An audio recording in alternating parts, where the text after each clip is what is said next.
കോൺഗ്രസ് പാർട്ടിയെ സംബന്ധിച്ചിടത്തോളം തികച്ചും അപ്രതീക്ഷിതം എന്ന് പറയാനാവില്ല. കാരണം കുറച്ചു കാലമായി ശ്രീമതി പത്മജ വേണുഗോപാൽ കോൺഗ്രസ് പാർട്ടിയുടെ നേതൃത്വവുമായി ചെറിയ അലോസരത്തിലായിരുന്നു എന്നത് വാസ്തവമാണ്. പക്ഷേ ശ്രീമതി പത്മജയുടെ ബി ജെ പിയിലേക്കുള്ള കടന്നുവരവ് സൂചിപ്പിക്കുന്ന ഒരു പ്രധാന കാര്യമുണ്ട്. കാരണം കോൺഗ്രസ് പാർട്ടിയുടെ ഏറ്റവും സമുന്നതരായ രണ്ട് നേതാക്കളായിരുന്നു ശ്രീമാൻ എ കെ ആൻ്റണിയും ശ്രീ കെ കരുണാകരനും. 1960 മുതൽ കേരള രാഷ്ട്രീയത്തിൻ്റെ ഗതിവിഗതികൾ പൂർണ്ണമായും നിയന്ത്രിച്ചിരുന്ന രണ്ട് മഹാരഥന്മാരായിരുന്നു എ കെ ആൻ്റണിയും കെ കരുണാകരനും. ഈ രണ്ടു പേരുടെയും മക്കൾ ഇന്ന് ഭാരതീയ ജനതാ പാർട്ടിയുടെ സഹയാത്രികരായി മാറിയിരിക്കുന്നു, അംഗങ്ങളായി മാറിയിരിക്കുന്നു. എ കെ ആൻ്റണിയുടെ മകൻ അനിൽ ആൻ്റണി പത്തനംതിട്ട നിയോജക മണ്ഡലത്തിൽ ഭാരതീയ ജനതാ പാർട്ടിയുടെ സ്ഥാനാർത്ഥിയായി മാറിയിരിക്കുന്നു. ഇവിടെ ഉയരുന്ന കാതലായ ചോദ്യമെന്ന് പറയുന്നത് ഏറ്റവും ഉന്നത സ്ഥാനീയരായ കോൺഗ്രസ് നേതാക്കളുടെ മക്കൾക്ക് പോലും കോൺഗ്രസ് പാർട്ടിയിൽ ഉറച്ചു നിൽക്കാൻ കഴിയുന്നില്ല, ആ പൈതൃകം പിന്തുടർന്ന് ആ രാഷ്ട്രീയ ധാര പിന്തുടരാൻ കഴിയുന്നില്ല എന്ന് പറയുമ്പോൾ ഒരുപാട് ആശങ്കകളും ഒരുപാട് എന്താ പറയുക അത്ഭുതകരമായ ഒരു മാറ്റമാണ് കേരള രാഷ്ട്രീയത്തിൽ കാണുന്നത്. ഇവിടെ ശ്രീമതി പത്മജ വേണുഗോപാൽ എന്ന വ്യക്തിപരമായി എടുക്കുമ്പോൾ സ്വന്തമായി വലിയ തോതിൽ അണികളുള്ള ഒരു നേതാവാണെന്ന് പറയാനാവില്ല. കെ കരുണാകരൻ്റെ പൈതൃകം മാത്രമാണുള്ളത്. 3 പൊതു തിരഞ്ഞെടുപ്പുകൾ അവർ മത്സരിക്കുകയുണ്ടായി. കോൺഗ്രസ് പാർട്ടിയുടെ ലേബലിൽ തന്നെയാണ് ഈ 3 തിരഞ്ഞെടുപ്പ് മത്സരിച്ചത്.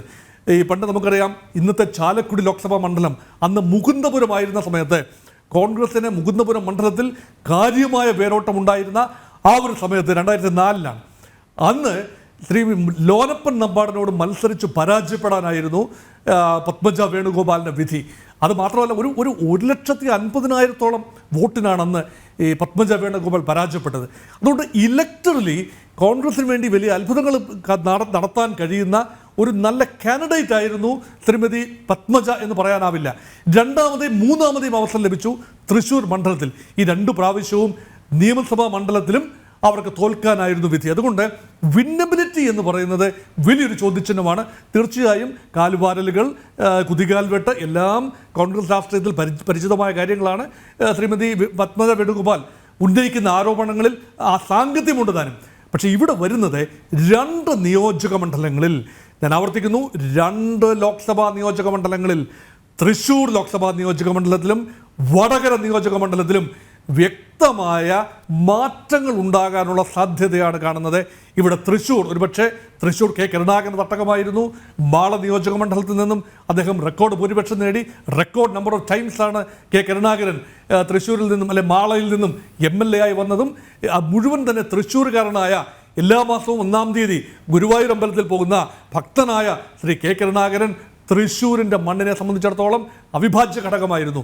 അങ്ങനെയുള്ളപ്പോൾ തൃശ്ശൂർ മണ്ഡലത്തിൽ ശ്രീ സുരേഷ് ഗോപി BJP കാൻഡിഡേറ്റായിട്ട് മത്സരിക്കുമ്പോൾ സുരേഷ് ഗോപിയുടെ തെരഞ്ഞെടുപ്പ് പ്രചരണത്തിന് ഒരുപക്ഷെ പത്മജ വേണുഗോപാലിനെ മുന്നിൽ നിർത്തുമ്പോൾ സ്വാഭാവികമായി പത്മജയ്ക്കും കരുണാകരൻ്റെ ഫാമിലിക്കും ആ മണ്ഡലത്തിലുള്ള ബന്ധങ്ങളുടെ ഒരു ചെറിയ പങ്കെങ്കിലും സുരേഷ് ഗോപിക്ക് അനുകൂലമായി വരാനുള്ള സാധ്യത കാണാം. അത് BJPക്ക് അനുകൂലമായ ഘടകമാണ്. ഒരു മണ്ഡലം കൂടി അവിടെ പ്രധാനമാണ്, അത് വടകരയാണ്. ശ്രീ മുരളീധരൻ, പത്മജ വേണുഗോപാൽ സഹോദരൻ ശ്രീ മുരളീധരൻ മത്സരിക്കുന്ന വടകരയിൽ തികച്ചും രാഷ്ട്രീയ പോരാട്ടത്തിലാണ്. നല്ല പ്രതിച്ഛായയുള്ള ഒരു നേതാവ് കൂടിയായ ഇടതുപക്ഷത്തിൻ്റെ ശൈലജ ടീച്ചർ അവിടെ മത്സരിക്കുമ്പോൾ കടുത്ത പോരാട്ടമാണ് ശ്രീ മുരളീധരനും ശൈലജ ടീച്ചറും തമ്മിൽ. പക്ഷേ ഈ പത്മജിയുടെ BJPയിലേക്കുള്ള ഈ കുടുമാറ്റം ഇടതുപക്ഷത്തിന് ഗുണം ചെയ്യുമെന്നാണ് താങ്കൾ വിലയിരുത്തുന്നത്. വടകര മണ്ഡലത്തിലെങ്കിലും അത് ഇടതുപക്ഷത്തിന് ഗുണം ചെയ്തേക്കാം. കാരണം BJP വിരുദ്ധ ശക്തികൾ ഒരുപക്ഷെ ഇടതുപക്ഷത്തിന് പൂർണ്ണമായും ഇടതുപക്ഷത്തേക്ക് വലിയ തോതിൽ ചായുമ്പോൾ അതിൻ്റെ പ്രയോജനം ആ ഒരു മണ്ഡലത്തിൽ ഇടതുപക്ഷത്തിന് ലഭിക്കും.